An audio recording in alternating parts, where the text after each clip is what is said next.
अरे तू तैयार हो गया? मैं अभी तुम्हारे लिए टोस्ट बनाती हूँ।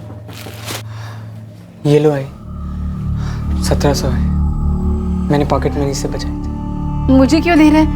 अपने पास रख, वो एग्जाम हो जाएगा ना तो दोस्तों के साथ पार्टी करने के लिए काम आ जाएंगे। नहीं आई, मुझे पता है नेहा दीदी कितनी मेहनत से पैसे कमाती है, आप दोनों कैसे घर चलाते हो। प्लीज आई, ये घर के लिए रख लो। अरे करण, हो क्या गया है तुझे? कुछ नहीं है, मुझे लेट हो रहा है। बाय। बाय क्या? अरे नाश्ता तो करके जा, तब तक टीवी देख लेना, नहीं तो वो कंप्यूटर पे क्या करता है बातें वो कर लेना। हाँ करण, नाश्ता तो करके जा।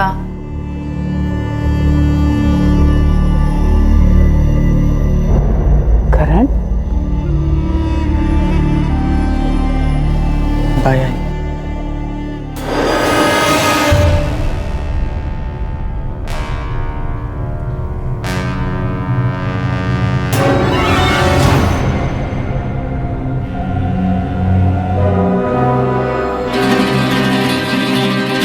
दर्द और मायूसी की अदृश्य चादर में लिपटा 18 वर्षीय करण माने जब कॉलेज के लिए निकला तब उसकी मां को हल्का सा एहसास तो हुआ था कि कुछ अटपटा सा है, खासकर तब जब उसने अपनी जेब खर्च और उससे बचाए हुए पैसे उन्हें लौटाए थे। करण की इस हरकत में खामोश आह थी, एक संदेशा था, शायद मदद के लिए पुकार था।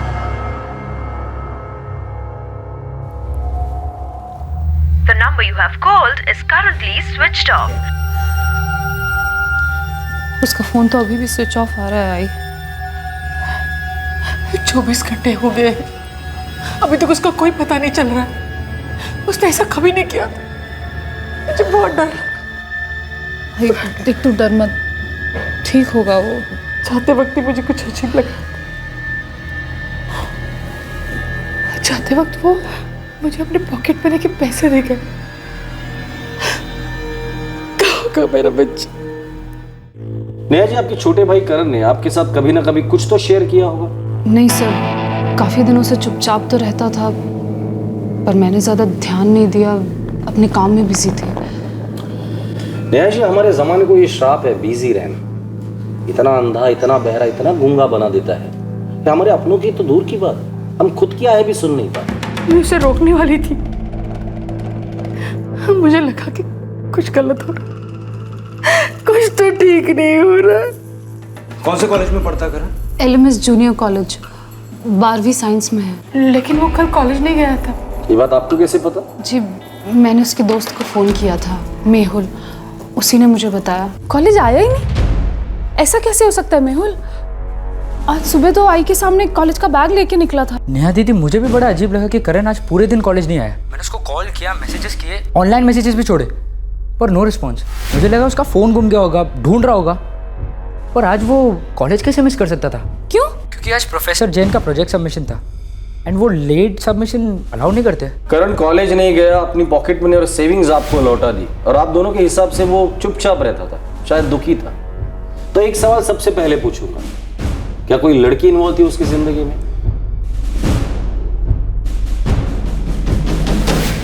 मेरा भाई करण बहुत ही स्टूडियस लड़का है, वो अपना सारा दिमाग सिर्फ पढ़ाई में लगाता है। नेहा जी, हम सभी 18 के रह चुके हैं और सभी जानते कि इस उम्र में दिल दिमाग पर हावी हो जाता है और हार्मोन्स दिल पर। नहीं सर, अगर उसकी जिंदगी में कोई लड़के होती तो सबसे पहले वो मुझे और नेहा को बताता। हम तीनों ही बहुत करीब हैं सर, हमारे बाबा को गुजरे 8 साल हो चुके हैं, तब से हम ही तीनों हैं एक दूसरे का सहारा। हम आपस में कुछ भी छुपाते नहीं हैं एक दूसरे से। लेकिन नेहा जी, कुछ चीजें होती है जो हम खुद से भी छुपाते हैं तो किसी और के साथ कैसे शेयर कर सकते? खैर, करण का कोई दोस्त है जिसने उसके साथ बात की हो या कुछ शेयर किया हो? सर, उसका एक दोस्त है मेहुल, और दूसरा हमारी बुआ का लड़का रोहन, जो गिरगांव में रहता है। बचपन से ही दोनों बहुत क्लोज हैं, इसलिए सबसे पहले मैंने उसी को फ़ोन किया था। नेहा ताई, करण ने 1 हफ्ते से मुझसे ही बात नहीं की है, कोई SMS तक नहीं किया उसने मुझे। आज सुबह से घर नहीं आया है, आई से बोल के गया था कॉलेज जा रहा है। मुझे और आई को बहुत टेंशन हो रही है, मैं सोच रही हूँ पुलिस कंप्लेन कर दूँ, उसका फ़ोन भी बंद बता रहा है। आप एक बार उसके कॉलेज के दोस्त मेहुल को ट्राई करो, वो दोनों काफ़ी अच्छे दोस्त हैं। सर ये रोहन है, अभी अभी आपको इसी के बारे में बता रही थी मैं। ताई कुछ पता चला क्या? करण का पता चल जाएगा, उसकी फोटोग्राफ है हमारे पास, आप लोग उसका नंबर और बाकी की डिटेल्स भी दे दीजिए। मेरा बेटा मिल जाएगा ना? देखिए, करण को ढूंढने की हम पूरी कोशिश करेंगे। इस वक्त हमारा शक उसकी मायूसी पर है, तो तहकीकात की शुरुआत भी उसकी मायूसी से ही करेंगे। करण की खोज शुरू हो गई। जवानी के जजीरे पर नया नया दाखिल हुआ करण आखिर कहां चला गया था और क्यों? कई सवाल उसकी मां और बहन को परेशान कर रहे थे, लेकिन उनके जवाब करण के मिलने के बाद ही मिल सकते थे। लेकिन क्या करण कभी मिलने भी वाला था?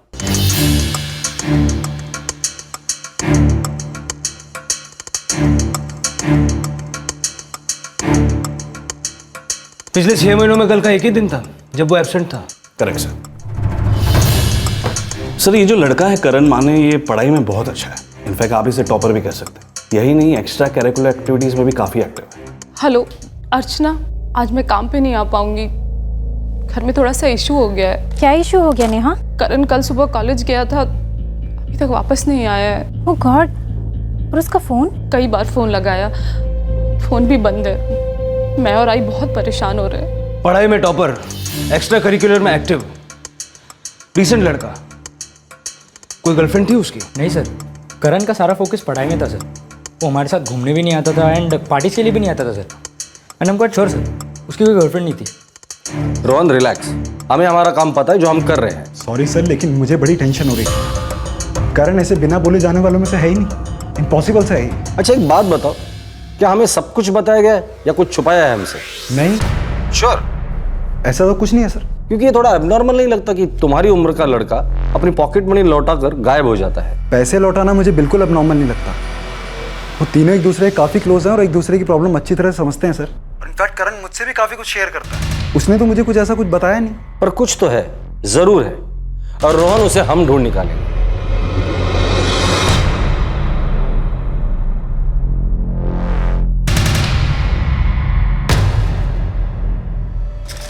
सर, करण माने के फोन रिकॉर्ड्स। कल सुबह 9:30 बजे उसने अपना फोन स्विच ऑफ किया।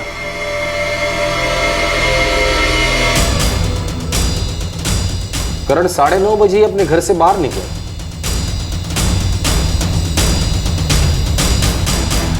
किसी नंबर पर शक? नहीं सर, सारे बड़े जनरल से कॉल है। हाँ, एक नंबर पर पिछले एक हफ्ते में उसने कई बार बात की है। नंबर है 4445638849। इस नंबर से पहले कभी बात नहीं हुई थी? नहीं सर, इस नंबर पर पहले एक बार भी बात नहीं हुई। लगता है नई नई पहचान वाला नंबर है ये। किसका है? लड़की का है? नहीं सर, लड़के का है। गौरव शिंदे, 24 साल।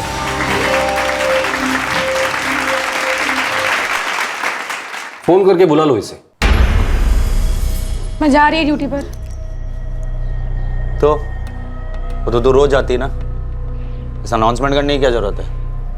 क्या जो जी में आए, अगर मेरे को क्या है?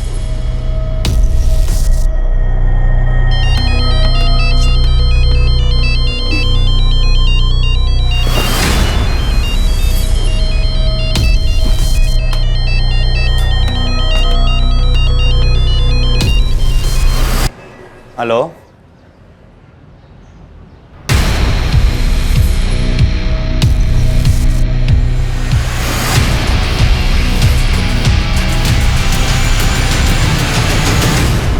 एक बार ऑर्केस्ट्रा सिंगर गौरव शिंदे और एक 18 वर्षीय होनहार स्टूडेंट करण माने के बीच में ऐसा क्या हुआ था कि एक हफ्ते के अंदर उनके बीच में 2 दर्जन से भी ज्यादा कॉल्स हुए थे? क्या शिंदे इस मिसिंग केस की एक अहम कड़ी थी? क्या गौरव शिंदे जानता था कि करण कहां हो सकता है? दूसरी ओर करण की बुआ का लड़का रोहन, उसे अचानक कोई बात याद आई थी। करण के बारे में एक ऐसी बात जो उसके जहन से निकल गई थी पर अब याद आ गई।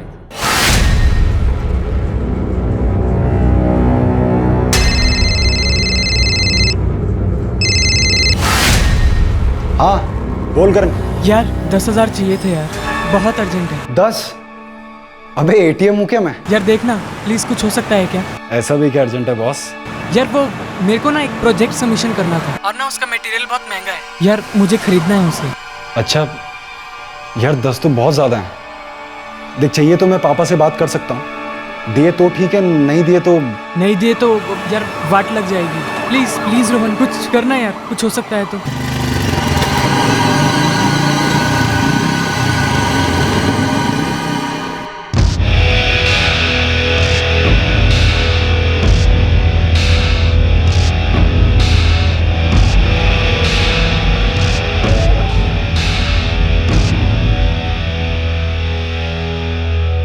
10,000 रुपये मांगे?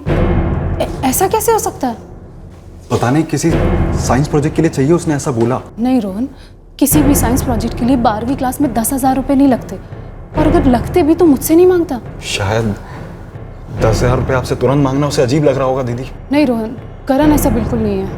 आई तुझसे कुछ 10,000 रुपये की बात की क्या? मुझसे ऐसी कोई बात नहीं की। उल्टा जाते वक्त अपने पॉकेट मनी से बचाए हुए 1700 रुपये मुझे दे के गया वो। पता नहीं नेहा ताई, मुझे कोई लोचा लग रहा। सच में आप एक बार पुलिस से बात करो। सर क्या बात हो गई सर? करण माने को कैसे जानते हो? क्यों सर, कुछ गड़बड़ी हुई है? गड़बड़ी हुई इसलिए तो तुम्हें यहाँ बुलाया है। बोलो, करण माने को कैसे जानते हो? करण और मैं अच्छे दोस्त हैं। कब से तुम्हारी दोस्ती? तो पिछले 1 हफ्ते पहले मैं करण से पहली बार मिला था। और 1 हफ्ते में एक अच्छी दोस्ती भी होगी, वो भी एक बार सिंगर और साइंस स्टूडेंट के बीच। तू जोगेश्वरी में रहता है, करण घाटकोपर का लड़का। क्या कहानी है भाई तेरी अच्छी दोस्ती की? सर 1 हफ्ते पहले मैं घाटकोपर के रोज बार में परफॉर्मेंस के लिए गया था, तो वहीं घाटकोपर स्टेशन पे मैं ऑटो का इंतजार कर रहा था। आप आनंद नगर जाओगे क्या? ये पीछे कौन बैठा है भाई, भूत है क्या? अरे नहीं यार, मैं आनंद नगर होते हुए जाऊंगा। ड्रॉप दे सकता हूँ तुम चाहो तो? Thank you. आ जाओ आ जाओ।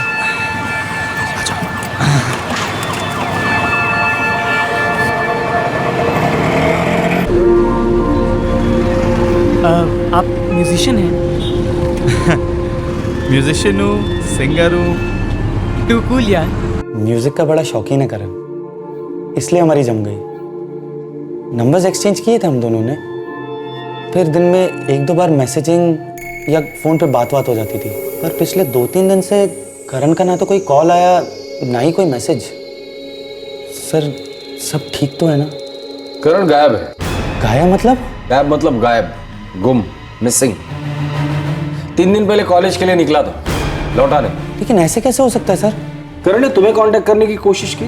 देखो गौरव, अगर करण के बारे में कुछ जानते हो तो बता दो हमें, ताकि हमें उसे ढूंढने में आसानी हो जाए। सर मेरी और करण की तो ज़्यादातर म्यूज़िक को लेकर बात होती थी। हम दोनों पुराने गानों के फैंस हैं। पर्सनल बात तो कभी हुई नहीं सर।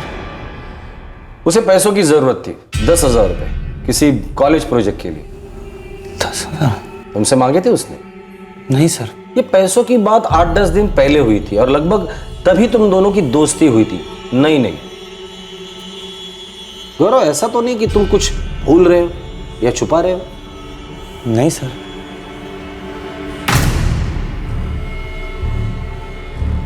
क्या लैब प्रोजेक्ट के लिए 10,000 रुपये? नहीं सर, नॉट पॉसिबल। हमारे कोर्स में तो ऐसा कोई भी प्रोजेक्ट नहीं था। कोई दूसरा बाहर का काम था? किसी क्लासेस का असाइनमेंट, किसी कोचिंग क्लास का? नहीं सर, करण खुद से ही पढ़ता था सर, और उसने तो कभी कोचिंग क्लासेस में कदम ही नहीं रखा। पर अगर उसे 10,000 रुपये चाहिए ही थे तो वो मुझसे ले सकता था।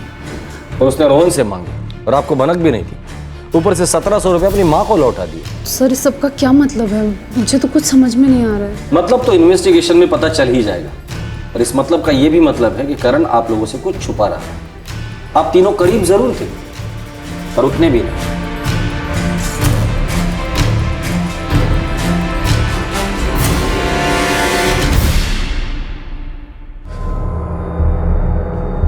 रोहन, तुमने मुझे बताया क्यों नहीं कि करण ने तुझसे 10,000 रुपये मांगे थे? बहुत अर्जेंट होता तो मैं इंतजाम करता। पापा मैं भूल गया था, माइंड से निकल गया मेरी। रोहन प्लीज मुझे एक बात बताओ, क्या तुम्हें ऐसी कोई भी बात मालूम है, कोई भी बात जो हमें नहीं मालूम? नेहा ताई, मैं कोई भी चीज़ क्यों छुपाऊंगा मैं? सर, रोहन के कॉल रिकॉर्ड्स, शक करने लायक कुछ नहीं मिला। पर शक करने लायक जरूर कुछ तो हुआ है। उसने अपनी बहन से पैसे नहीं मांगे, सिर्फ रोहन से मांगे, और वो भी अर्जेंटली। सर गायब हुए 5 दिन हो गए, किडनैपिंग तो नहीं लगती, वरना रैंसम का कॉल आ जाता, या फिर किडनैपर्स किसी तरह का कुछ संदेशा भिजवाते। संदेशा तो करण खुद दे रहा था, सिर्फ उसके घर वाले उस सिग्नल को पकड़ नहीं पाए। कैसे सिग्नल्स? करण काफी दिनों से चुपचाप रह रहा था।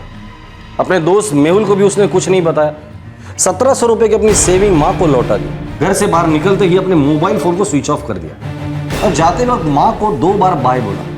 पर अब मानता हूं ये सारे डायरेक्ट सिग्नल नहीं थे, इनडायरेक्ट थे, छुपे हुए थे। और ऐसे सारे सिग्नल सिर्फ वही आदमी देता है जो कुछ एक्सट्रीम कदम उठाने वाला रहता है। सुसाइड रूल आउट नहीं कर सकते।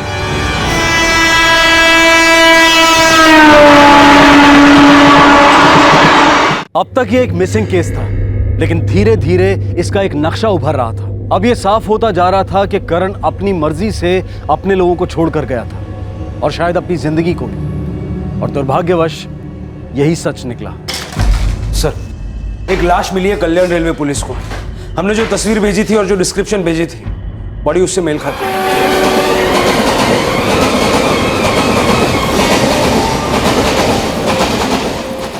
बॉडी के 3 टुकड़े हो चुके हैं। कहीं से भी किसी भी तरह की कोई आइडेंटिफिकेशन नहीं मिल पाई जिससे ये पता लग सके कि ये बॉडी किसकी है। मुझे लगता है सर कि ये लाश करण माने की है।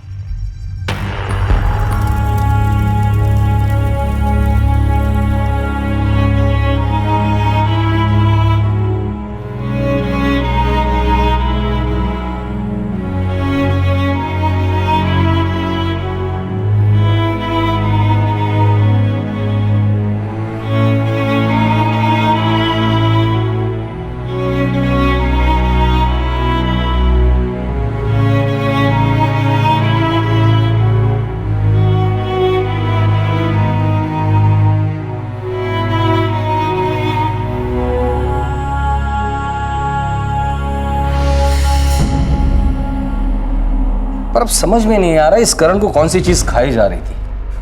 इसे पैसे किस लिए चाहिए? सर, ये लड़का अपने दोस्तों के साथ पार्टी वार्टी नहीं करता था, दिन रात पढ़ाई में लगा रहता था। समझ नहीं आ रहा इसने सुसाइड क्यों किया।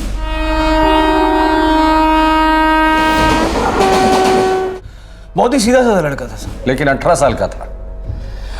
लड़के से आदमी बन रहा था, बॉडी में हार्मोनल चेंजेस हो रहे थे। सर, हर इंसान उस दौर से गुजरता है, लेकिन हर कोई सुसाइड तो नहीं करता। कुछ तो हुआ जो वो अपनी माँ और बहन के साथ शेयर नहीं कर पाया, और अपने हम उम्र लोगों के साथ भी शेयर नहीं कर पाया, जैसे उसका कजिन रोहन और उसका दोस्त मेहुल। लेकिन पर उसने अपनी फीलिंग्स किसी न किसी के साथ तो जरूर शेयर की होगी। जमाना शेयर और लाइक का है सर। जो इंसान रियल लाइफ में अपनी फीलिंग्स छुपाता है ना, वो साइबर लाइफ में अपनी फीलिंग्स जरूर बताता है। ये रियल लाइफ और साइबर लाइफ के बीच में ही इस करण के मौत का राज छुपा होगा। अगले 48 घंटों में केस क्लोज हुआ, लेकिन उन 48 घंटों में जो खुलासा हुआ, उसने इन्वेस्टिगेटिव टीम को एक ऐसे वर्चुअल वर्ल्ड का टूर करवाया जहां हर पल हर क्षण शायद लाखों लोग एक टूरिस्ट की तरह से आते हैं, और लाखों लोग हमेशा के लिए वहां बस भी जाते हैं। इनमें से कुछ लोग इस वर्चुअल वर्ल्ड में ऐसा झटका खाते हैं कि वो वर्चुअल वर्ल्ड के साथ साथ रियल वर्ल्ड से भी आउट हो जाते हैं, अपने आप को जिंदगी से डीएक्टिवेट कर देते हैं। हाँ सर, करण भी फ्रेंड स्क्वायर पर एक्टिव था। हम सभी सोशल नेटवर्किंग साइट्स और चैटिंग एप्लीकेशंस पर ज़्यादा मिलते हैं और रियल लाइफ में कम। तुम्हारे फ्रेंड स्क्वायर अकाउंट से तुम करण का फ्रेंड स्क्वायर अकाउंट खोल लो।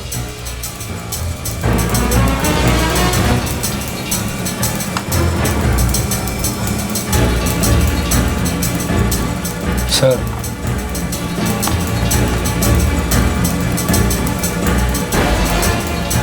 बद्री। Yes sir.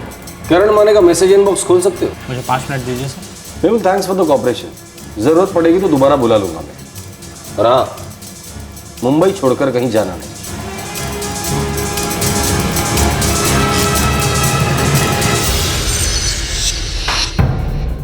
जी ताई, वो पुलिस के हैकर्स ने करण का फ्रेंड स्क्वायर अकाउंट हैक कर लिया। फ्रेंड स्क्वायर पे कुछ चल रहा था ना, पता था ना तुझे, फिर मुझे क्यों नहीं बताया? नेहा ताई, आई शपथ, मुझे कुछ मालूम नहीं है। आप मेरे ऊपर शक करना बंद करेंगी? सर, लड़की का नाम अंजलि है। जनवरी 2015 से करण और इस अंजलि की दोस्ती हुई है, और तब से करण अपना 95% चैटिंग टाइम इस अंजलि के साथ ही स्पेंड कर रहा है। मैसेजेस पढ़ेंगे सर? इन दोनों के बीच के जो भी मैसेजेस होंगे वो हमारे लिए सुसाइड केस के सबूत होंगे। बद्री, एक एक मैसेज पढ़ेंगे। खोल दो इनबॉक्स। हे, हेलो, व्हाट्सअप। अंजलि, तुमने तुम्हारी प्रोफाइल इन्फो में कॉलेज मेंशन नहीं किया है।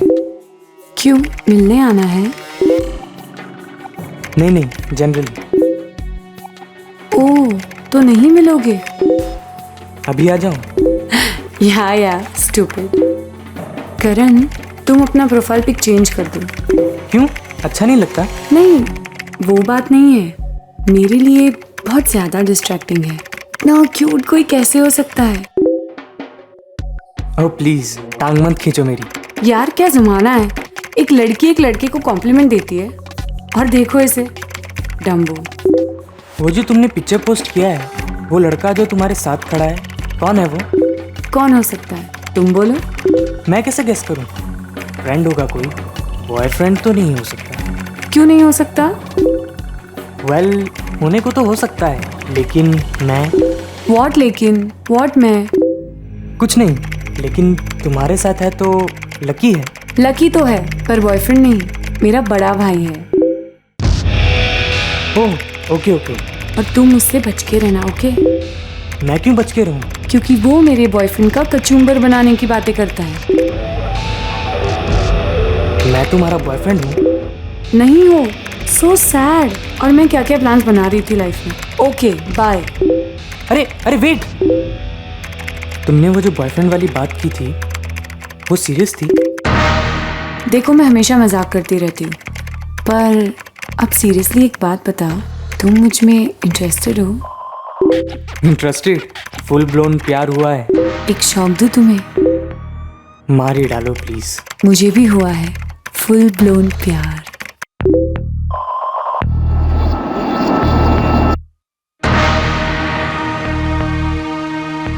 दस दिनों तक इनका इंटेंस रोमांस चला सर, और फिर बात नेक्स्ट लेवल तक पहुंच गई। करण, हम नंबर्स एक्सचेंज कर सकते हैं, पर कॉल सिर्फ मैं करूंगी जब मुझे करेक्ट लगे। तब तक नो कॉल्स। अग्रीड?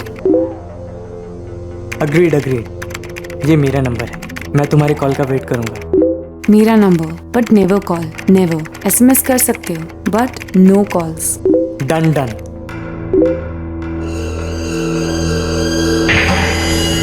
डायल किया गया नंबर वैध नहीं है। नंबर फेक है सर। ओह ओके ओके, अब गियर शिफ्ट हो रहा है सर। स्वीट फ्लर्टिंग और रोमांस से अब डर्टी टॉकिंग शुरू हो गई, साइबर इंटीमेसी।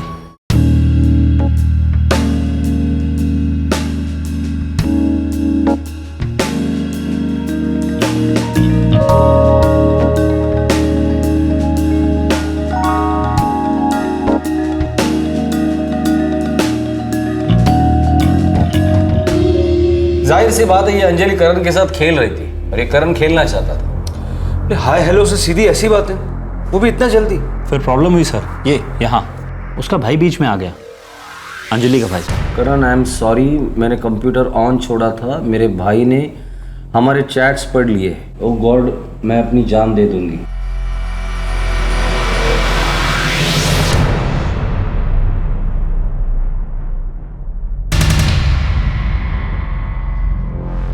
ये लास्ट दो मैसेज इनके बीच 12 जनवरी को है सर, और 18 जनवरी को करण ने रोहन से 10,000 रुपए मांगे थे। सर इस अंजलि के भाई ने करण को डराया धमकाया होगा। ये करण डर गया होगा। ये अंजलि के प्रोफाइल पर इसने कोई अपनी इन्फॉर्मेशन भी शेयर नहीं की। इस अंजलि तक हम कैसे पहुंच सकते हैं? सर इसके रियल वर्ल्ड का एड्रेस चाहे हमारे पास ना हो, पर इसके वर्चुअल वर्ल्ड का एड्रेस यानी IP एड्रेस मैं आपको दे सकता हूँ, पर 1 घंटे का टाइम लगेगा। 2 घंटे ले ले बद्री, पर किसी भी हालत में मुझे इस अंजलि का एड्रेस चाहिए, क्योंकि ये अंजलि एक ही लड़की है जो बता सकती है कि करण ने इतना भयानक कदम क्यों उठाया, क्यों जिंदगी से बेवक्त डिस्कनेक्ट हो गया। रियल जिंदगी की तरह टीनेजर्स और सभी एडल्ट्स की ऑनलाइन जिंदगियों में भी दोस्तियां अक्सर रोमांस में तब्दील हो जाती हैं। साइबर सेक्स भी इंटरनेट जगत की एक रियलिटी है, लेकिन इस केस में दोस्ती, रोमांस, साइबर सेक्स, इस सब के परे एक बहुत ही शॉकिंग राज था। वर्चुअल वर्ल्ड के एड्रेस ने पुलिस को रियल वर्ल्ड का एड्रेस दे दिया था।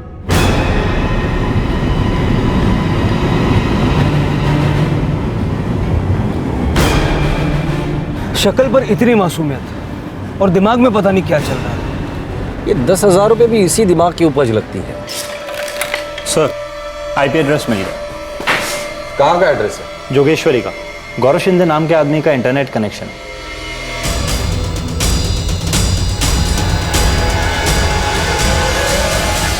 सर उस गौरव ने हमसे झूठ बोला, वो करण से वैसे नहीं मिला था जैसे उसने हमें बताया। मैं आनंद नगर होते हुए जाऊंगा, ड्रॉप दे सकता हूँ तो चाहो तो। ओके। पर हाँ, वो करण से मिला जरूर होगा। उस एक लास्ट ऑनलाइन चैट के बाद अंजलि तो आउट ऑफ पिक्चर है। अंजलि ने उसे चैट एप्लीकेशन पर एक मैसेज भी नहीं किया, एक SMS तक नहीं किया, जबकि उसके पास करण का नंबर था। वो फोन कहाँ से करती, क्योंकि अंजलि का कोई नंबर ही नहीं है। पर अब ये मामला गहरा लगता है।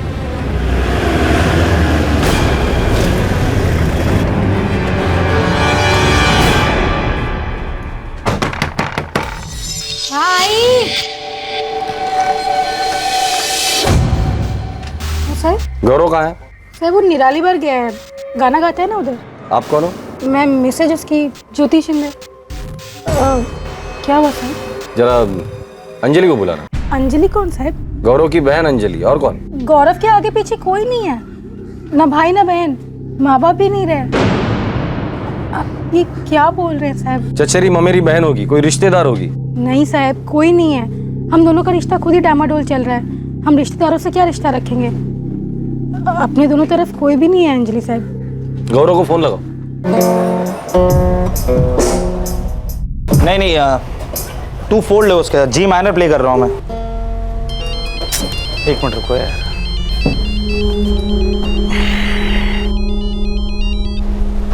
आ गया है। किधर है तू?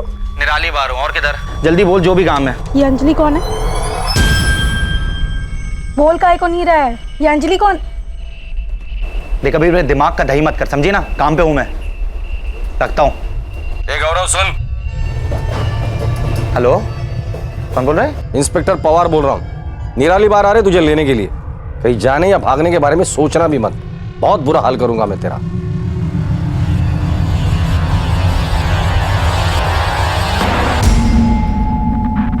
गौरव शिंदे, लोगों से सुना कि तू बहुत अच्छा गाता है, पर हमने तेरा गाना कभी सुना नहीं।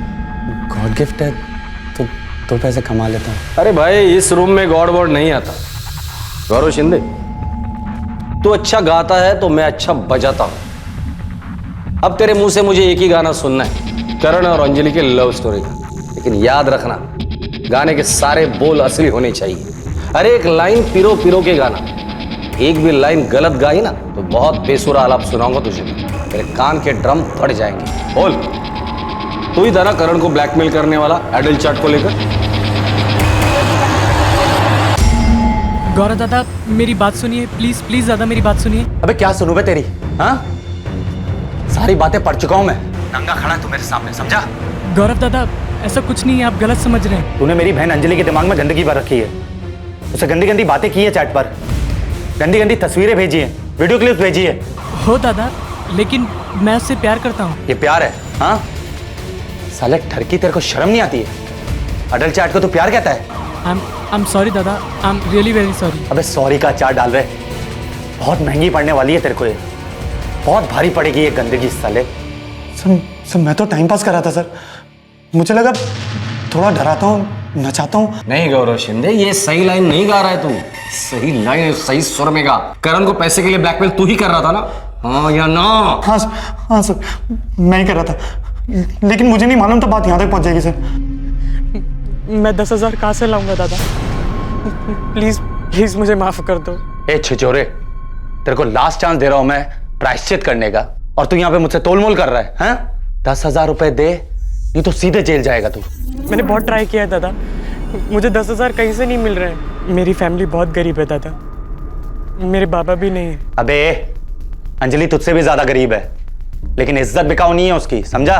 तूने उसकी इज्जत पर हाथ डाला है, कीमत तो तुझे चुकानी पड़ेगी।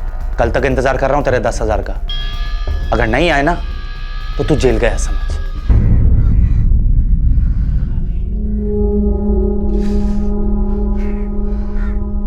सर मुझे मालूम है मुझे ऐसा नहीं करना चाहिए था, पर मुझे इस बात का बिल्कुल भी अंदाजा नहीं था कि मामला इतना सीरियस हो जाएगा। उस करण ने डर और शर्म के मारे अपनी जान दे दी। सॉरी सर, मुझे भी इस बात का बहुत खराब लग रहा है। तुझे और खराब तब लगेगा जब तू जेल में सड़ेगा। चल बता दे अभी, ये अंजलि कौन है और कहां है? देख गौरव शिंदे, मैं एक पल के लिए भी नहीं सोचूंगा कि तू एक पैर से कमजोर है। तेरी दूसरी टांग भी मैं तोड़ दूंगा अगर तूने नहीं बताया कि अंजलि कौन है और कहां है।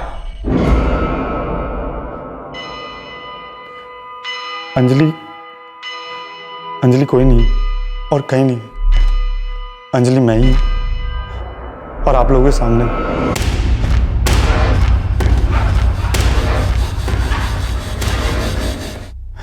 अंजलि एक फ्रेंड स्क्वायर पर फेक अकाउंट है जो मैंने बनाया था। देखो करण, नंबर्स एक्सचेंज कर सकते हैं पर कॉल सिर्फ मैं करूंगी। जब तक मुझे करेक्ट लगे तब तक नो कॉल्स। अग्रीड? सर वो जो नकली प्रोफाइल में जिस लड़की की फोटो है। कौन है वो? सर वो मैंने इंटरनेट पर से डाउनलोड की थी। सुंदर थी तो चिपका दी, और उसी लड़की को करण सच समझकर चैट करता था। रोमांस, अडल्ट चैट सब। वो इमेजिन करता था कि मैं वही लड़की। प्लीज ऐसा मत करो करण, मुझे कुछ कुछ होता है। Oh God, oh no, stop it please. तुम सच में जानना चाहते हो मैंने क्या पहना है? बहुत ज्यादा ठीक नहीं हो रहे हो। Naughty boy. इतना गंदा गेम खेला उस बेचारे लड़के के साथ। सर बेचारे तो हम भी हैं ना सर। बाहर में गाना गाने का कोई शौक नहीं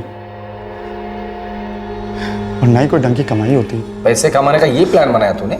प्लान नहीं बनाया, वो तो कुछ और करते करते कुछ और हो गया। तो क्या कर रहा था तू? सिंगिंग करियर एकदम गोल है मेरा। सोचा था किसी टैलेंट शो में जाऊंगा, लेकिन उसके लिए भी पैसे लगते, इमेज विमेज लगती है। इसलिए मैंने अपना एक फैन पेज बनाया, फ्रेंड स्क्वायर। पर जैसे ही मैंने उस पर अपना थोबड़ा चिपकाया, सर एक लाइक नहीं मिला। एक मिला सिर्फ मेरा। फिर एक दिन यूं ही मैंने अपने प्रोफाइल फोटो की जगह एक सुंदर सी मॉरिशस की मॉडल का फोटो डाला,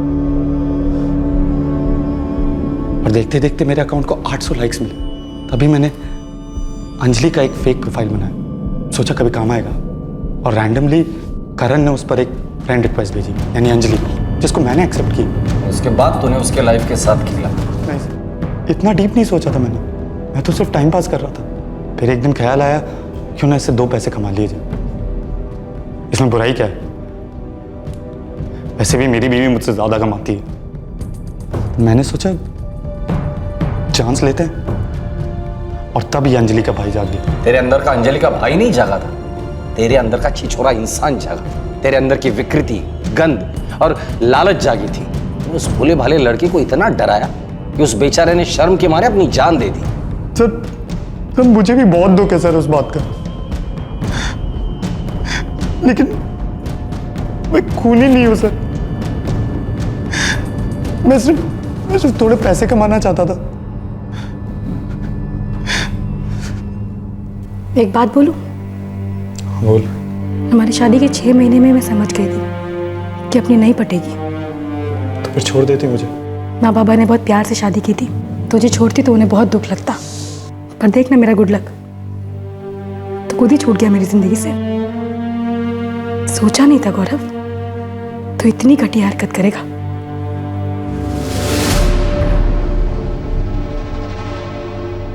करण इतना कमजोर नहीं था सर, ये सच नहीं हो सकता। देखिए नेहा जी, सच तो ये है कि ऐसा ही हुआ था। और अगर ये सच भी है तो एक बार हमसे बात तो करता। मुझसे भी उसने कुछ नहीं बोला। मैं और वो बचपन से एक साथ बड़े हुए हैं, सारी बातें शेयर की हमने एक दूसरे के साथ। एक बार वो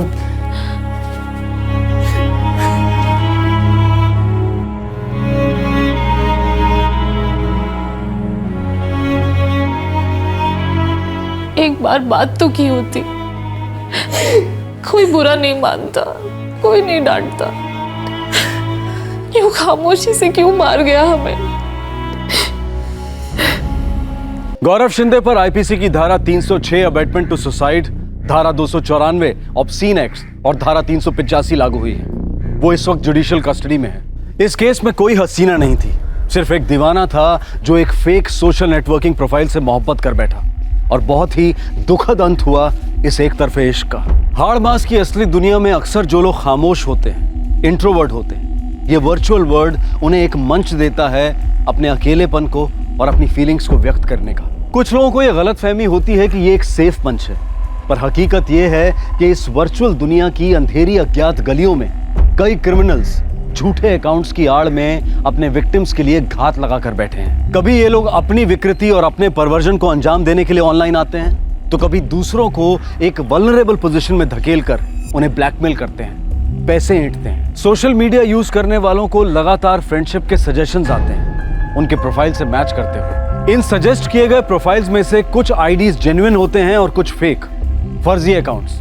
और इन फर्जी आईडीज को पहचानना नामुमकिन नहीं है, बस उसमें थोड़े सब्र और थोड़ी कॉमन सेंस यूज करने की जरूरत होती है। अगर हम किसी ऐसे फेक प्रोफाइल के हाथों फंसते हैं तो उसके लिए सोशल मीडिया को दोषी ठहराना ठीक नहीं होगा। सोशल मीडिया को जिम्मेदारी और सेफ तरीके से इस्तेमाल करने का दायित्व सबसे पहले यूजर पर है। ये बहुत ही दुखद है कि करण माने ने बदनामी के डर से इतना बड़ा गलत कदम उठाया। ऑनलाइन चैटिंग के वक्त सावधानी और फिर ब्लैकमेलिंग के दौरान समझदारी, शायद करण की जान बच सकती थी।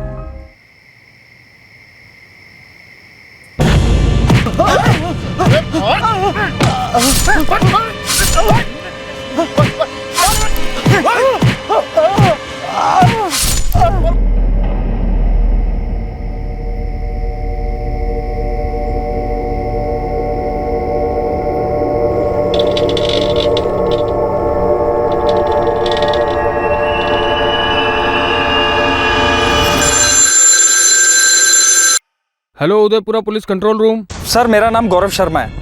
यहाँ रेहाली रोड पर सीमेंट फैक्ट्री के पास एक आदमी जख्मी हालत में पड़ा है। नाम सर महेश गोयल। हाँ महेश गोयल है सर। ठीक है, हम जल्द से जल्द पुलिस टीम और एम्बुलेंस भेज रहे हैं।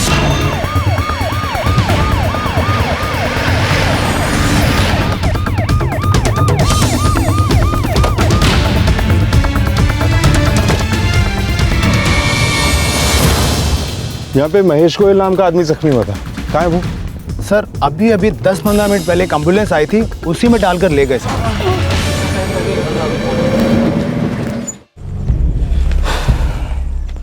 चौधरी पूरा एरिया स्कैन करो, फॉरेंसिक टीम और फोटोग्राफर्स को भी बुलवाओ।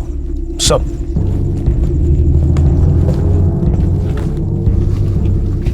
कहाँ ले गए हो? सर्व कृपा अस्पताल में। कौन आया था उसे लेने? घायल का आप भाई होगा शायद। सर महेश गोयल का ऑपरेशन चल रहा है, डॉक्टर से बात नहीं हो पाई। ये महेश गोयल नाम कुछ सुना सुना लगता है। क्या ये वही महेश गोयल है जो लोक जागरण पार्टी का कैंपेन करता है? वही है सर, मैंने लोक जागरण पार्टी का स्टिकर भी देखा उसकी बाइक पर।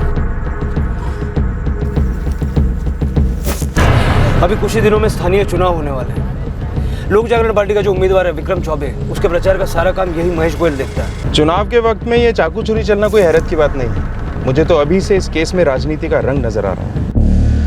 जब ये वारदात हुई उसके कुछ ही दिनों बाद उदयपुरा में काउंसलर पद के लिए स्थानीय चुनाव होने वाले थे। घायल होने वाला शख्स महेश गोयल एक पार्टी के उम्मीदवार की कैंपेन को लीड कर रहा था। अब एक बात तो तय थी कि इस घटना से क्षेत्र का राजनीतिक माहौल गरमाने वाला था, लेकिन किसी को अंदाजा भी नहीं था कि इस केस से न सिर्फ राजनीति बल्कि कई लोगों की जिंदगी में भी तूफान आने वाला था। कई गड़े मुर्दे, कई गुप्त राज जो सालों से दफन थे, अब सबके सामने आने वाले थे।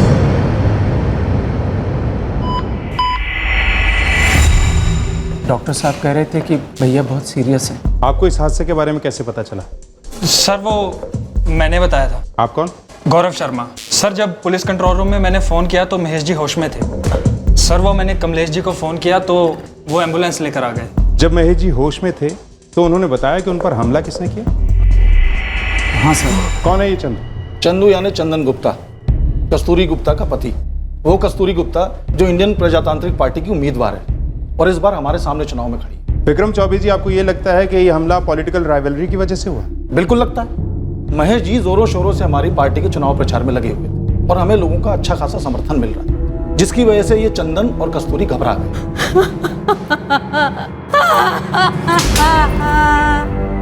यार चिंता मत कर, भैया ठीक हो जाएंगे, उनको कुछ नहीं होगा। हम ये राजनीतिक दुश्मनी वाला एंगल जरूर टटोलेंगे। तब तक ये बताइए कि महेश जी की किसी से कोई दुश्मनी, कोई झगड़ा? भैया के किसी से कोई दुश्मनी नहीं। वो तो बहुत ही सरल स्वभाव के व्यक्ति, उनकी कपड़ों की दुकान है और स्कूल में बच्चों की यूनिफॉर्म सप्लाई करते हैं। और 10 साल से सर वो लोग जागरण पार्टी के कार्यकर्ता भी हैं। जी हाँ, हमारी पार्टी को आगे लाने में उनका बहुत बड़ा योगदान। उन्हें यकीन था कि हमारी पार्टी भारी बहुमत से जीतेगी, इसीलिए चंदन ने और कस्तूरी ने उन पर हमला करा दिया ताकि हमारे कार्यकर्ता घबरा जाएं।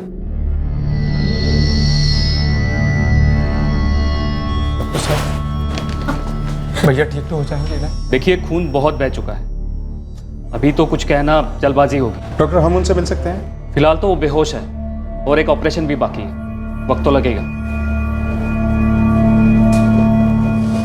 इंस्पेक्टर, अगर आपने चंदन गुप्ता को गिरफ्तार नहीं किया तो हमारे कार्यकर्ता चुप नहीं बैठने वाले, हम भी ईंट का जवाब पत्थर से देंगे। विक्रम जी, हम एक्शन लेंगे और बहुत जल्द मुजरिम हमारी पकड़ में होंगे, लेकिन अपने तरीके से छानबीन करके। तब तक आपसे एक विनती है कि शांति बनाए रखिए और अपने कार्यकर्ताओं से भी यही कहिए।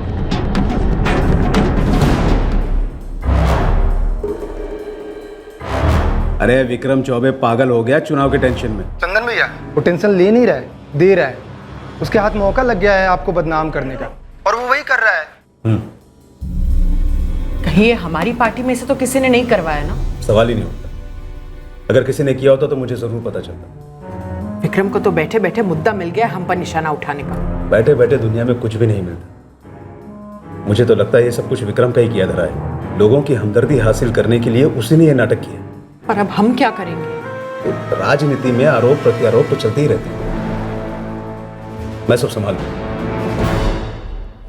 एक तरफ जहां एक आदमी ऑपरेशन थिएटर में अपनी जिंदगी के लिए लड़ रहा था, वहीं दूसरी तरफ दोनों पॉलिटिकल पार्टीज के बीच में आरोप प्रत्यारोप का सिलसिला शुरू हो चुका था। एक पार्टी इल्जाम लगा रही थी तो दूसरी पार्टी उन इल्जामों को बेबुनियाद बताकर अपना पल्ला झाड़ने की कोशिश कर रही थी। लेकिन इस केस का एक तीसरा पहलू भी था जहां इस वक्त फिक्र और दहशत का माहौल बना हुआ था। मुझे खुद नहीं पता कि गड़बड़ कैसे हो गई। हाँ, मुझे पता है कि महेश काफी सीरियस है। अब क्या कर सकते हैं? हाँ, मामला तो गरमाएगा ही। देखिए, चुनावी माहौल काफी गर्म है। विक्रम चौबे हमारी पत्नी के खिलाफ इलेक्शन लड़ रहा है। अब विक्रम के घर में अगर किसी को जुकाम भी हो जाए तो उसका इल्जाम वो हम पर ही देगा। चुनाव जीतने के लिए लोग किसी भी हद तक जा सकते हैं। महेश गोयल विक्रम चौबे के घर का सदस्य नहीं है, उसकी पार्टी का वर्कर है। और आपको बता दूं, उसे जुकाम नहीं हुआ है, उस पर हमला हुआ है, वो भी जानलेवा। और आप हम पर शक कर रहे हैं? वैसे हमने महेश गोयल से जुड़े सभी लोगों की डिटेल्स निकलवाई। उसकी किसी से दुश्मनी हो ऐसा कुछ सामने नहीं आया है। सिर्फ एक ही कनेक्शन बन रहा है कि वो आपके खिलाफ चुनाव प्रचार कर रहा है। और जैसा कि आपने कहा है कि चुनाव जीतने के लिए लोग किसी भी हद तक जा सकते हैं। सारी हदें तो विक्रम चौबे ने पार कर दी इंस्पेक्टर। बाहर जाकर देखिए वो किस तरह से इस मुद्दे का इस्तेमाल करके लोगों की सहानुभूति लेने की कोशिश कर रहा है। उनके कार्यकर्ता पूरी कोशिश कर रहे हैं हंगामा खड़ा करने की। ये तो हमने अपने वर्करों को रोक रखा है, वरना हमारी पार्टी की जड़ें भी बहुत गहरी हैं। हम भी ईंट का जवाब पत्थर से दे सकते हैं। बाद में हमसे मत कहिएगा कि हमने आपको आगाह नहीं किया। चेतावनी के लिए शुक्रिया। वैसे ऐसे मामलों से निपटना हम जानते हैं। आप अपनी राजनीति कीजिए, हम अपना काम करें। आप गलत दरवाजे पे दस्तक दें। उन्हीं के पार्टी के किसी अंदर के आदमी का काम। तो कहावत तो आपने सुनी होगी ना कि एक तीर से दो शिकार। मेजर अटैक, हम लोग महेश जी को नहीं बचा पाए।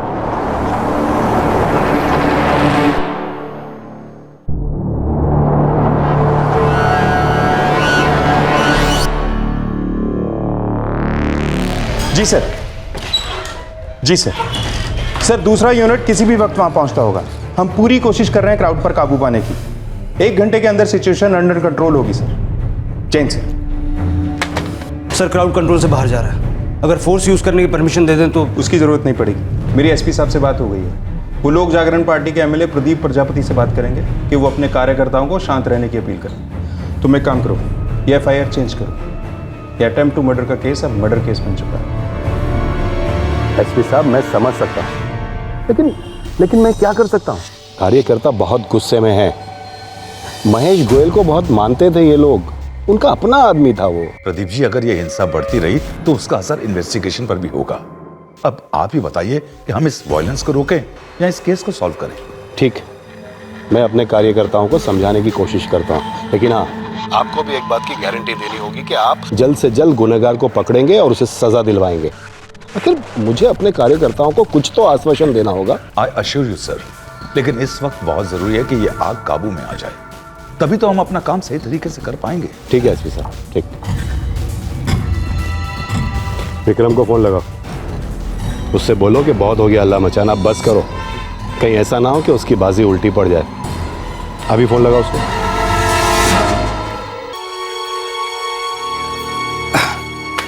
पूजा, मैं पंडित जी से मुहूर्त निकलवा कर लड़के वालों से मिलाता हूँ।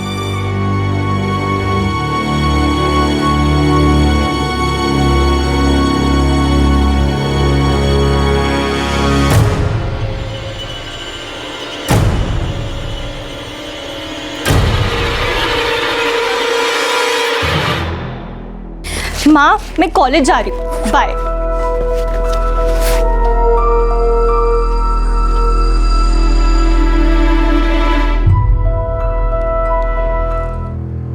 नहीं साहब, हम लोगों में से किसी ने नहीं किया है। तो फिर किसने किया? अभी तक पता नहीं चला साहब, लेकिन हम ढूंढ निकालेंगे, आप टेंशन मत लो। टेंशन मुझे नहीं, तुझे हो जाएगा अगर जल्दी पता नहीं लगा। साहब पक्का भाड़े के टट्टू थे, 2 थे ना, एक को तो पक्का ढूंढ निकालेंगे। एक मिल गया तो दूसरा अपने आप हाथ लग जाएगा। तू पहले एक को तो ढूंढ। साहब पता तो नहीं है, लेकिन हम ढूंढ निकालेंगे। लेकिन कब? सबसे यही डायलॉग सुन रहा हूँ। महेश गोयल पॉलिटिक्स में था, पर उसे इस तरह सड़क पर रोक कर मारना कोई मामूली बात नहीं साहब। वो जो कोई भी होगा डेयरिंग वाला होगा साहब। तो पता लगा ये डेयरिंग वाला डर के हमारे किस बिल में छुपा बैठा है? साहब मैंने आपसे कितनी बार कहा है कि चंदन गुप्ता ने ही मेरे भाई का खून किया है, लेकिन आप उनसे पूछताछ करने की बजाय हमसे सवाल जवाब कर रहे हैं। हमारे भैया के लिए उनका परिवार, उनकी पार्टी, उनकी दुकान, यही सब उनकी जिंदगी थी। साहब महेश गोयल इस एरिया में काफ़ी फेमस था। मुझे नहीं लगता इस एरिया कोई आदमी महेश के नाम की सुपारी उठाएगा। हो सकता है सुपारी लेने वाला बाहर का हो और जिसने सुपारी दी है वो यहीं का है। मेरे पास इसकी कोई जानकारी नहीं है साहब, पर कोशिश जारी। तू अपनी बता, तूने आखिरी काम कौन सा उठाया था? 6 महीने पहले ही तो बेल हुआ है। वो दिन है और आज का दिन, तौबा कर लिया उस काम से। अब तो आप लोगों की मेहरबानी, सिर्फ दाल रोटी चल रही है साहब। दाल रोटी नहीं, बिरयानी भी मिलेगी। पहले कोई काम की खबर लेके आ।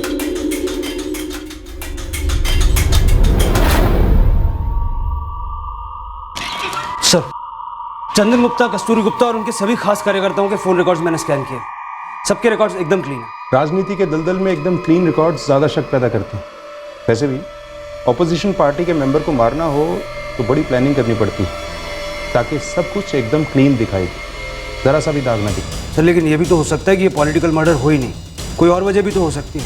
आखिर महेश भी पॉलिटिक्स में था, और जितना सीधा उसकी फैमिली हमें बता रही है, हो सकता है उतना सीधा शायद वो ना हो। ऐसा करो, महेश के कॉल रिकॉर्ड्स निकलवाओ। हो सकता है कि कंकाल उसी की अलमारी में। महेश के परिवार, पार्टी और पुलिस सबका यही मानना था कि महेश का खून पॉलिटिकल राइवलरी की वजह से हुआ था, लेकिन बहुत जद्दोजहद के बावजूद भी पुलिस को इस दिशा में कोई सुराग नहीं मिला था। लेकिन जब महेश के फोन रिकॉर्ड्स खंगाले गए तब कई संदेहजनक और चौंका देने वाली बातें सामने आई, जिसने इस केस का रुख ही बदल दिया।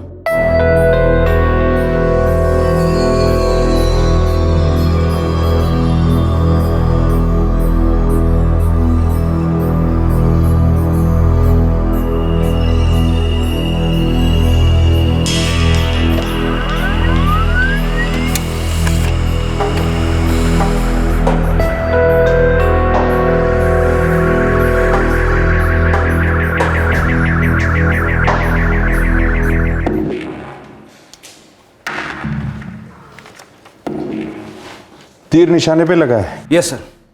महेश गोयल की 16 मार्च तक रोजाना एक नंबर से बात होती थी। 16 मार्च के बाद एक बार भी नहीं हुई, और उसके ठीक 4 दिन बाद यानी 20 मार्च को महेश पर हमला हुआ। ये 44456789 ये किसका नंबर है?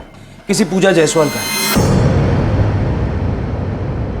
इस पूजा जायसवाल की हर रोज महेश से बात होती थी, फिर अचानक बातचीत होना बंद हो गई। इस पूजा जायसवाल से अपना बातचीत करना तो बनता है।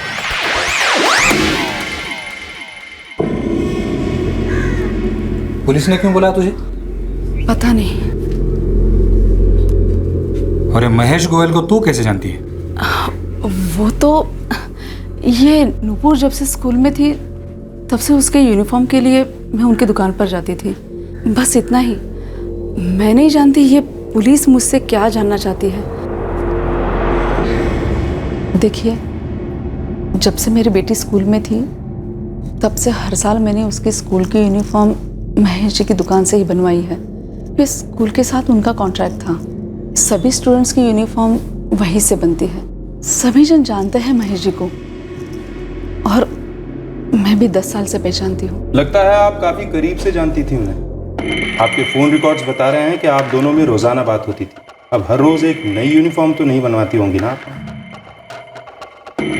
ये कैसी जान पहचान थी कि कभी 4, कभी 6, कभी 8, कभी कभी तो 18 कॉल्स होते थे और हर कॉल कम से कम 3 मिनट का। मैंने कहा ना, मेरी सिर्फ जान पहचान थी और कुछ नहीं था। जब कोई इस तरह से नजरें चुरा कर कहता है ना कि कुछ नहीं था, तब जरूर कुछ ना कुछ होता है। मुझे भी दुख है उनके मरने का, लेकिन मुझे नहीं मालूम उन्हें किसने मारा और क्यों। वो बहुत भले इंसान थे। तो उस भले इंसान से आपने अचानक बात करना बंद क्यों कर दिया? और वो भी उनकी मौत के 4 दिन पहले। ना उन्होंने कॉल किया ना आपने। जान सकता हूं क्यों? जब तक आप जवाब नहीं देंगी मेरे सवाल चलते रहेंगे। मेरा उनके साथ रिश्ता था, बहुत ही करीबी रिश्ता।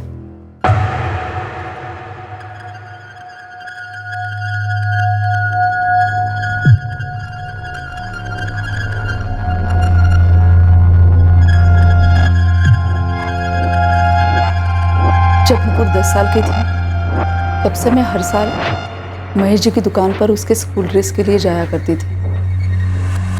उन दिनों मैं अपनी शादी से खुश नहीं थी और मेरे पति दामोदर भी मुझसे नाराज रहते थे। तभी मुझसे महेश जी मिले और आप दोनों का अफेयर शुरू हो गया। मैं भी अपनी शादी से खुश नहीं।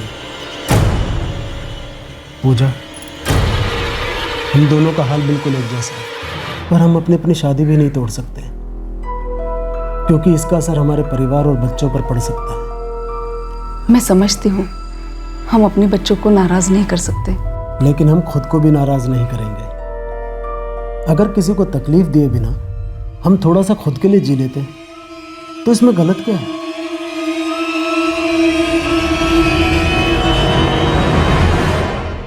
हमारे रिश्ते में कोई बंधन नहीं था। हमें तो बस एक दूसरे का साथ अच्छा लगता था और हम एक दूसरे से अपने मन की बातें शेयर किया करते थे। फिर ये शेयरिंग अचानक 16 मार्च के बाद बंद कैसे हो गई? किसके घर पता चल गया था, आपके या महेश के?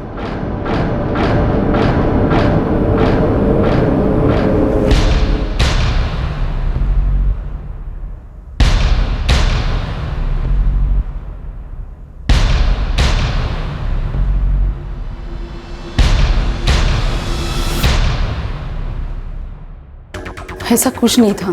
तो फिर क्यों 16 मार्च के बाद आप लोगों के बीच बात नहीं हुई? क्योंकि 16 मार्च को मैं अपने पति और बेटी के साथ में गांव जा रही थी और उसी दिन मैंने उन्हें फ़ोन किया था। हम लोग आज निकल रहे हैं, 4 दिन बाद ही लौटेंगे। भगवान करे नुपुर को ये लड़का पसंद आ जाए और ये रिश्ता तय हो जाए। देखना सब अच्छा होगा। अच्छा ही होगा। अगर ये 4 दिन आप मुझे फ़ोन ना करें, मैं बात नहीं कर पाऊंगी। कुछ कहने की जरूरत नहीं है। अरे मैं भी एक बेटी का बाप सब समझता हूँ। हाँ, और तुम वापस आने के बाद मुझे खुशखबरी जरूर सुनाना नुपुर की शादी की। जी।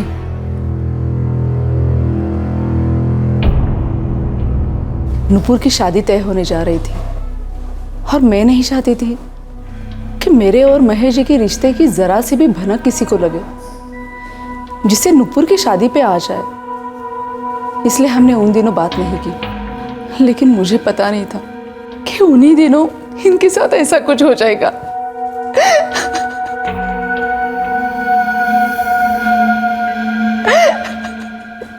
इनका 10 साल से अफेयर चल रहा था, मुझे पता तक नहीं चला। कमलेश भैया, क्या आप जानते थे? नहीं भाभी, मुझे कुछ भी नहीं पता है। और भैया के बारे में तो मैं ऐसा कुछ सोच भी नहीं सकता। पता नहीं क्या क्या छुपाया होगा हमसे और आगे क्या क्या आने वाला है। मैं जानता था वो मेरे साथ खुश नहीं थी।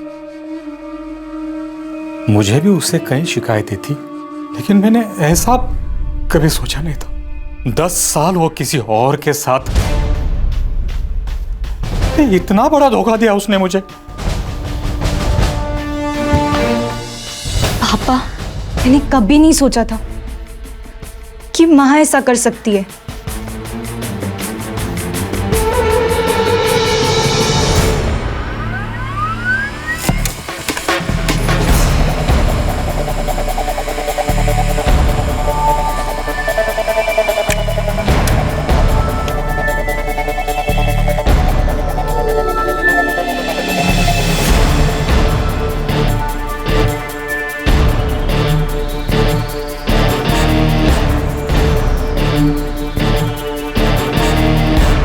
सर, पूजा और उसके पति दामोदर के फोन रिकॉर्ड्स चेक किए। महेश गोयल की पत्नी शांति गोयल और कमलेश गोयल के रिकॉर्ड्स भी देखे।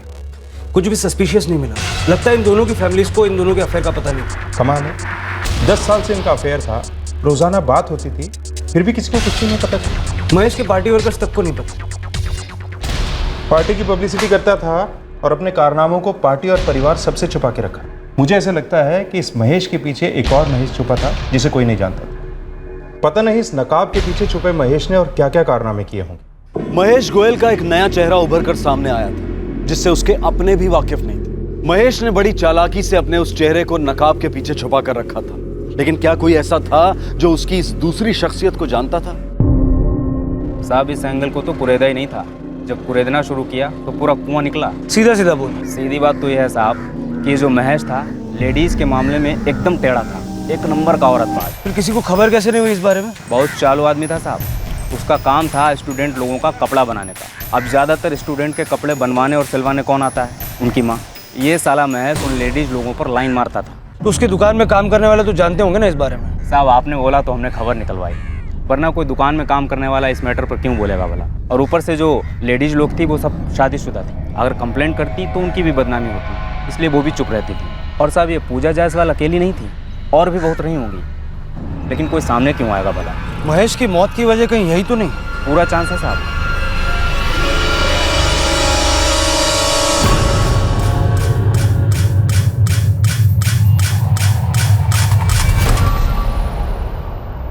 कैसे इंसान थे वो? मुझे लगता 20 साल की शादी में मैं उन्हें जरा भी पहचान नहीं पाई। माँ, ऐसा भी तो हो सकता है कि पापा को कोई बदनाम कर रहा हो। अर्चना सही कह रही है भाई, इसमें जरूर चंदन गुप्ता की साजिश है। अरे भैया, ऐसे हो ही नहीं सकता। अरे विक्रम जी, पुलिस मुझसे पूछकर थोड़ी ना महेश का कैरेक्टर सर्टिफिकेट बनवा रही। वो तो जो जैसा था सामने आ गया। वैसे भी वो आप ही के पार्टी का सदस्य था, आप मुझसे ज्यादा जानते हो। कि मैं बहुत अच्छी तरीके से जानता हूं कि आप ये अनछंड कहानियां क्यों बना रहे हैं, ताकि महेश के नाम पे आप मुझ पे और मेरी पार्टी पे कीचड़ उछाल सकें। ऐसा मैंने सोचा तो नहीं था, लेकिन जो कुछ भी हो रहा है हमें खुशी हो रही है उसमें। और एक बात, पूजा जायसवाल को हमने खड़ा नहीं किया, पुलिस खुद पहुंची थी वहां तक। और ये छोटी छोटी बात पर हमें दोष देना बंद कीजिए। राम राम। मुझे माफ कर दीजिए, मुझसे गलती हो गई। किस मुंह से माफी मांग रही हो? अगर ये सब नहीं हुआ होता तो मैं तो पूरी जिंदगी अंधेरे में ही रहता। तुम्हारी ये करतूत कभी सामने नहीं आती। मुझे अब तुमसे कोई रिश्ता नहीं रखना।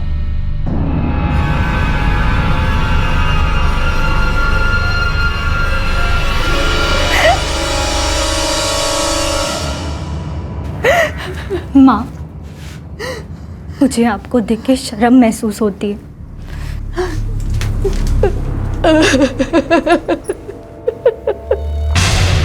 सर, ये तो तय है कि महेश का पूजा के अलावा बहुत सारी औरतों से चक्कर था, लेकिन ये पता लगा पाना मुश्किल है कि किस किस से उसका अफेयर है और किसने उसके मर्डर की साजिश की। पता चल जाएगा चौधरी। जब महेश का इतना गहरा राज छुपा नहीं रह सका तो ये साजिश कैसे छुपी रह सकती है? दिमाग बेच खाए हो क्या? समझा उसको, दुम पकड़ के बैठा रहे एक जगह। तो भी दोबारा फोन मत करना, माहौल ठीक नहीं है, समझा?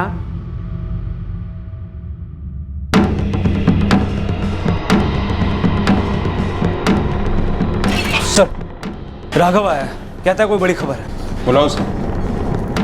साहब, आप वो मोहन शुक्ला को जानते हैं ना? हाँ, जानता हूँ। तेरी बिरादरी वाला ही है ना, हिस्ट्री शीटर। क्या वो साहब, उसका इशू चल रहा है इन दिनों। किसके साथ? सचिन जेटली के साथ। ये सचिन जेटली कौन है? साहब, हमारी बिरादरी का ही है, हिस्ट्री शीटर। कहाँ रहता है? यहाँ का नहीं है साहब, बाहर वाला है। मोहन, ये गलत है। काम तो किया ना मैंने। तू भी जानता है तूने क्या किया। एक तो सारा काम उल्टा कर दिया। मालूम है तेरी वजह से कितना बड़ा झमेला हुआ है। हमने बात की है सेठ से, कहा कुछ टाइम रुकने का। अरे लेकिन बस। साहब, वो चाय वाला है ना, वो मेरा दोस्त है। उसके कानों में जो पड़ा उसने मुझे बताया। मोहन और सचिन के बीच पैसे की बात पे कुछ पंगा चल रहा था।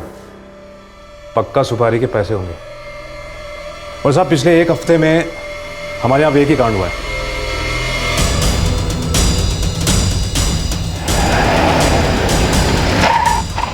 सब बोल देते, साहब खुद ही आ जाते।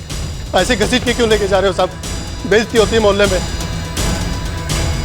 बुलाया तब जाता है जब खबर चाहिए हो, जब खबरें खोदनी पड़ती तो घसीटना पड़ता। चलो साहब मेरी बात सुनो साहब।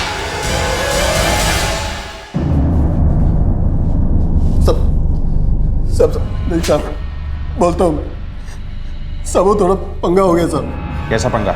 हमें भेजा गया था लेकिन सिर्फ सबक सिखाने के लिए। किसे? महेश गोयल को?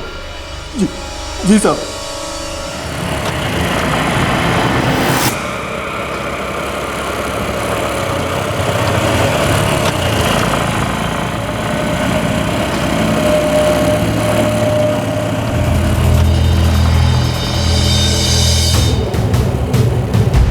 उस गधे सचिन की वजह से सब हुआ सब।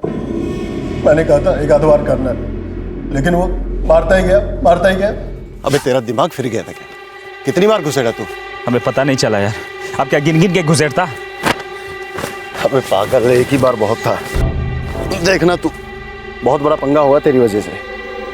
तो प्लान मारने का था, जान से मारने का नहीं। जी सर। किसका प्लान था? कौन मास्टर महेश को सबक सिखाना चाहता था? सेठ जी वो पैसे लेने कब आऊं? साले किस बात के पैसे? जो बोला था वो तो किया नहीं। किसने बोला था मारने को? सॉरी सेठ जी, वो गलती हो गई। वो मेरे साथ जो बंदा था ना, उसने ज्यादा ही हाथ घुमा दिया। कौन बोला था ऐसे पागल को साथ में ले जाने को? पता है वो महेश सीरियस है, शायद मर भी सकता है। अरे बाप रे, ये तो बहुत बड़ी गलती हो गई सेठ जी। ऐसी की तैसी तेरी गलती की। कुछ दिन चुपचाप बैठ और दोबारा फोन मत करना मुझे, वरना तेरी ये गलती हमारे गले का फंदा बन जाएगी। मेरा कब साहब, मैं तो दोनों तरफ से फंस गया ना साहब।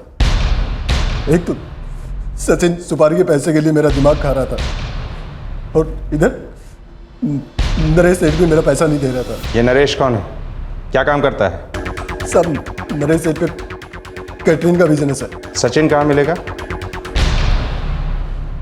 एक एक करके सारी कड़ियां जुड़ रही थीं और यह केस सॉल्व होने की कगार पर था। हमलावरों का मकसद महेश गोयल की जान लेना नहीं था, वो सिर्फ उसे सबक सिखाना चाहते थे। इस हमले का मास्टरमाइंड था उसी इलाके में केटरिंग का बिजनेस चलाने वाला नरेश शर्मा। लेकिन नरेश शर्मा की क्या दुश्मनी थी महेश से, और वो उसे किस बात के लिए सबक सिखाना चाहता था?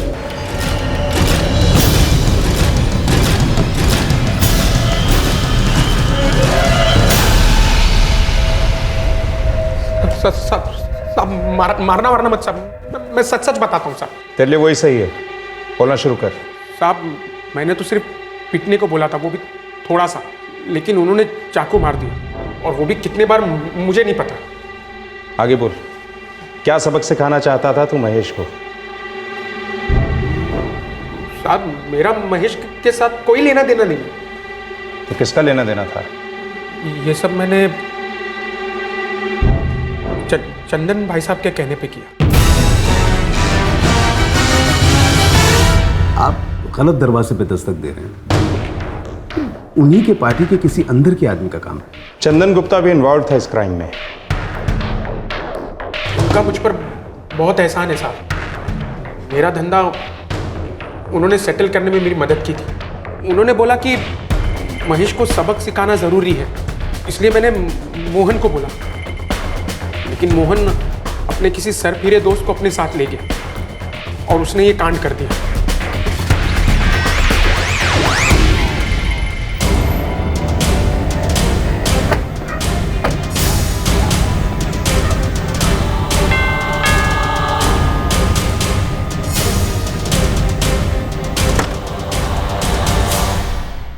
अब शायद हम सही दरवाजे पे दस्तक दे रहे हैं मिस्टर चंदन गुप्ता। बात क्या है इंस्पेक्टर? आपको इनवाइट करने आए, दावत रखी है पुलिस स्टेशन पे। केटरर भी आपकी पसंद का है, नरेश शर्मा, और आपके दोनों भाड़े के टट्टू मोहन और सचिन भी आ चुके हैं। सब आपकी राह देख रहे हैं। चलिए। महेश गोयल के मर्डर के पीछे आपका हाथ है?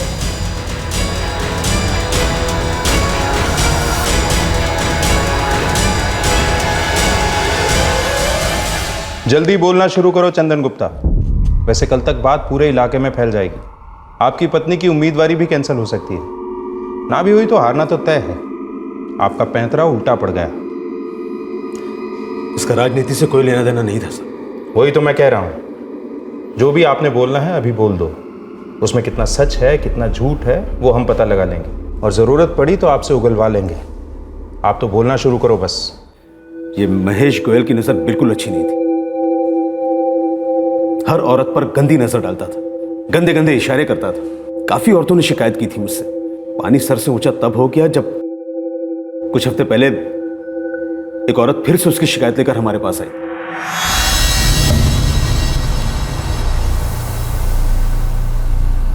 कब से चल रहा है ये सब? जी पिछले 3 सालों से। वो हमेशा मुझे गंदी नजरों से देखता रहता, गंदी गंदी बातें करता है, और अब तो मैसेज भेजने लगा है। हाँ जी, कैसी हो? आजकल मेरे मैसेज के जवाब ही नहीं दे रहे। इरादा क्या है? तो तुम्हारी इस खामोशी को मैं हाँ समझूं? जवाब नहीं दिया इसका मतलब समझ जाना चाहिए था आपको कि मुझे जवाब नहीं देना है। बंद कर दीजिए ये सब कुछ, नहीं तो क्या नहीं था?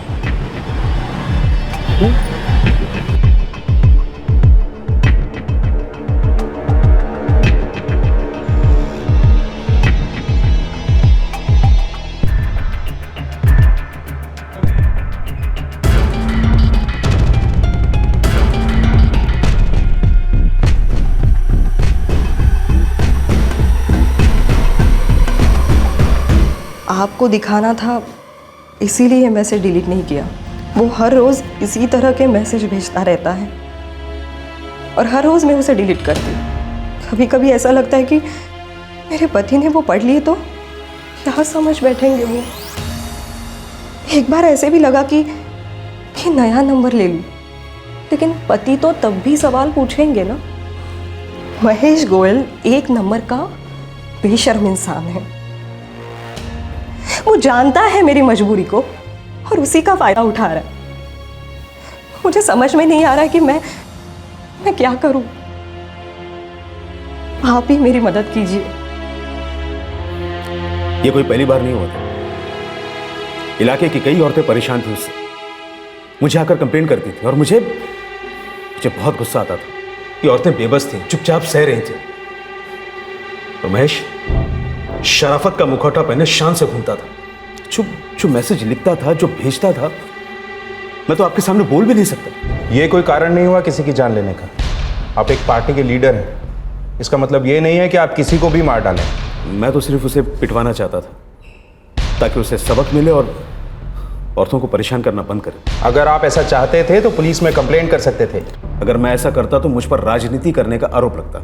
आप उन औरतों को भी कंप्लेंट करने के लिए बोल सकते थे। वो शादीशुदा औरतें, और महेश जानता था कि जो अपने पति से ये सब बातें नहीं कह सकती वो पुलिस में कंप्लेंट क्या करवाएंगी। तो आपने खुद ही ये समाज सेवा करने का फैसला कर लिया और अपने उस वफादार नरेश को ये काम सौंपा।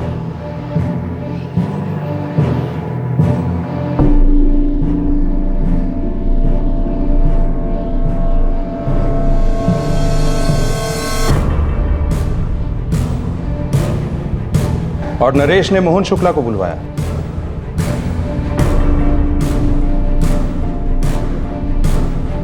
ये 10,000 एडवांस, बाकी सबक सिखाने के बाद।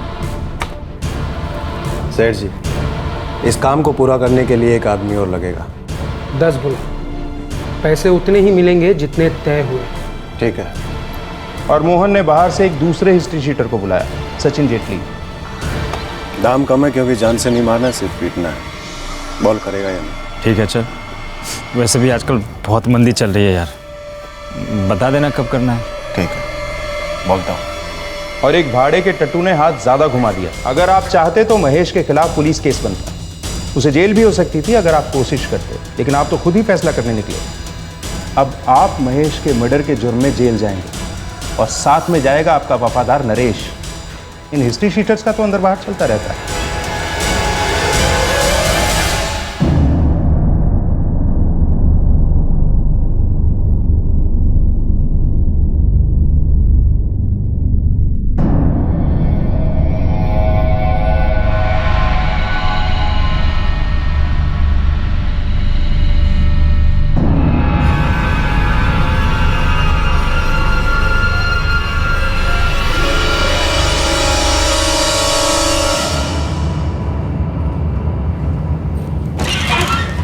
सर, ज्योति से बात हुई। उसने माना कि महेश की हरकतों से परेशान होकर वो चंदन गुप्ता के पास मदद मांगने के लिए गई थी।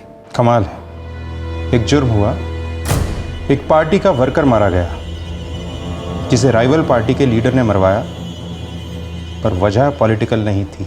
इरादा चाहे सबक सिखाने को हो या पीटने का, वो भी जुर्म ही है। और आखिरकार यहां तो मर्डर हुआ है, जो कि उससे भी संगीन जुर्म है।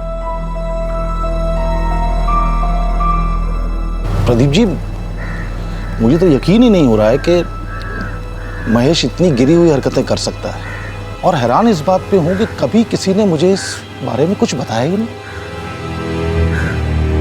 इस केस में जो खुलासा हुआ उसने सबको चौंका दिया। चंदन की पत्नी यकीन ही नहीं कर पाई कि उसके पति ने उसे अंधेरे में रखकर ऐसी साजिश रची जिसकी वजह से महेश की जान गई। पूजा, जिसके साथ महेश का अफेयर था, उसने कभी नहीं सोचा था कि उसका और महेश का रिश्ता इतने सालों बाद इस तरह सबके सामने आएगा और उसके बसे बसाए घर को तोड़ देगा। महेश की मौत के बाद उसके कैरेक्टर को लेकर जो बातें बाहर आईं, उन्हें एक्सेप्ट कर पाना महेश के परिवार के लिए बहुत मुश्किल था और आज भी है। चंदन गुप्ता, नरेश शर्मा, मोहन शुक्ला और सचिन जेटली, इन चारों को आईपीसी की धारा 302 के तहत हत्या के लिए, धारा 34 के तहत कॉमन इंटेंशन के लिए और धारा 120B के तहत आपराधिक षड्यंत्र रचने के लिए बुक किया गया है। इंटेरोगेशन के बाद चारों आरोपियों को जुडिशियल कस्टडी में भेज दिया गया है, लेकिन ट्रायल शुरू होना अभी बाकी है। एक संगीन जुर्म, एक हत्या, किसी को सबक सिखाने के बेतुके जुनून का नतीजा था ये। इस केस के अंत में इस केस से जुड़े सभी लोगों को उनके साथ उनके अपनों द्वारा किए गए विश्वासघात के बारे में पता चला, जिससे उनके यकीन को गहरा धक्का लगा। क्या महेश को सबक सिखाने का यही एक तरीका था? क्या महेश गोयल की पुलिस में कंप्लेंट करके या उसकी पार्टी के किसी वरिष्ठ सदस्य से बात करके इस प्रॉब्लम का हल नहीं निकाला जा सकता था? अगर किसी ने बात करने की कोशिश की होती तो यकीनन इसका हल जरूर निकल सकता था। किसी भी तरह के हैरेसमेंट, उत्पीड़न से निपटने का यही एक प्रैक्टिकल तरीका है कि उसके खिलाफ कंप्लेंट दर्ज कराई जाए और डटकर उसका मुकाबला किया जाए। कानून को अपने हाथ में लेने से बेहतर है कि कानून के दायरे में रहकर ही समस्या का समाधान ढूंढा जाए। इसमें कोई दो राय नहीं कि महिलाओं को इस तरह के हैरेसमेंट का कदम कदम पर सामना करना पड़ता है और ये कभी भी आसान नहीं होता। अक्सर जब महिलाएं इसके खिलाफ आवाज उठाती हैं तो उन्हें बहुत से मोर्चों पर जूझना पड़ता है। कभी समाज में बदनामी का डर रहता है तो कभी कभार उनके अपने घर वाले भी उन्हें समझ नहीं पाते। अफसोस की बात यह है कि पीड़ा देने वाले से ज्यादा मुसीबतों का सामना पीड़ित को करना पड़ता है। लेकिन इन सभी रुकावटों के बावजूद सच नहीं बदलता और सच्चाई ये है कि हालात कितने भी निराशाजनक क्यों ना हो जाएं, लेकिन इस समस्या का समाधान कानून के दायरे में रहकर और अपनी आवाज बुलंद करके ही मिल सकता है, ना कि चुप रहकर और जुर्म का रास्ता इख्तियार करके। जरूरत है अपने आप पर विश्वास करने की और अपने आप को तैयार करने की। आपसे फिर मुलाकात होगी क्राइम पेट्रोल सतर्क में एक और नए केस के साथ। तब तक अपना ख्याल रखें, सुरक्षित रहें और याद रखें, जीवन में जो सही है हमेशा वही कीजिए। सही वक्त, सही कदम, सतर्क रहें। जय हिंद। इस तरह के और भी एपिसोड देखने के लिए हमारे चैनल को सब्सक्राइब करें और बेल आइकन दबाना ना भूलें।